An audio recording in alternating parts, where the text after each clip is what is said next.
Le rêve brisé. Le phénomène des parents vivant par procuration à travers leurs enfants est un sujet délicat et complexe. Il se manifeste lorsque des parents projettent leurs désirs, ambitions et rêves non réalisés sur leurs enfants, les poussant à accomplir ce qu'ils n'ont pas pu faire eux-mêmes. Cette dynamique peut avoir des conséquences graves sur le développement émotionnel et psychologique des enfants, qui se retrouvent à porter le poids des attentes démesurées de leurs parents. Le salon de la maison familiale. Camille rentre chez elle après une journée de cours. Elle pose son sac et soupire en se dirigeant vers sa chambre. Claire l'appelle depuis le salon. Camille. Tu es rentrée. Viens ici une minute, s'il te plaît. Camille hésite, puis se dirige vers le salon. Claire est assise sur le canapé, un sourire enthousiaste sur les lèvres. Oui, maman? J'ai parlé avec ton professeur de danse aujourd'hui. Il est très impressionné par tes progrès. Il pense que tu es prête pour l'audition à l'Académie de danse de Paris. Camille baisse les yeux, mal à l'aise.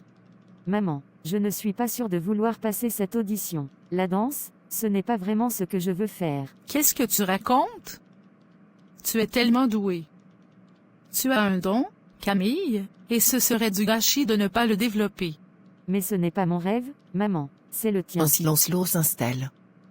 Marc, qui écoutait discrètement depuis la cuisine, entre dans le salon. Claire, peut-être qu'on devrait écouter ce que Camille veut vraiment. Mais elle ne sait pas ce qu'elle veut. Elle est trop jeune pour comprendre. Camille, tu vas regretter de ne pas avoir saisi cette chance. Je ne veux pas que tu fasses les mêmes erreurs que moi. Mais maman, ce n'est pas une erreur de suivre ses propres rêves. Mon rêve à moi, c'est d'écrire, de devenir auteur. La danse, je le fais pour toi, pas pour moi. Tu ne veux pas danser? Tu veux vraiment écrire?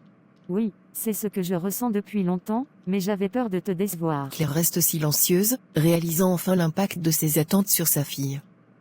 Marc s'approche de Claire et lui prend la main. Nous devons la laisser choisir sa propre voie, Claire. C'est la seule manière pour elle de vraiment réussir, peu importe ce qu'elle choisit. Claire prend un moment pour absorber ces mots, puis, les larmes aux yeux, elle regarde Camille. Je suis désolée, Camille, j'ai laissé mes rêves inachevés t'aveugler. Tu mérites de poursuivre les tiens. Camille sourit, soulagée. Merci, maman. L'histoire de Claire et Camille illustre l'importance de laisser les enfants tracer leur propre chemin, plutôt que de les pousser à accomplir les rêves non réalisés de leurs parents. Lorsque les parents vivent par procuration à travers leurs enfants, ils risquent de nuire à leur bien-être émotionnel et de créer des tensions inutiles au sein de la famille.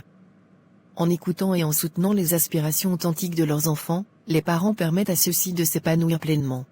Les parents doivent donner à leurs enfants les racines pour grandir et les ailes pour voler. Anonyme. Chers parents, écoutez vos enfants. Encouragez-les à poursuivre leurs propres rêves, pas les vôtres. Donnez-leur la liberté de choisir leur propre chemin et soyez leur soutien, quoi qu'ils décident. C'est ainsi que vous les aiderez à devenir les adultes épanouis et accomplis qu'ils sont destinés à être.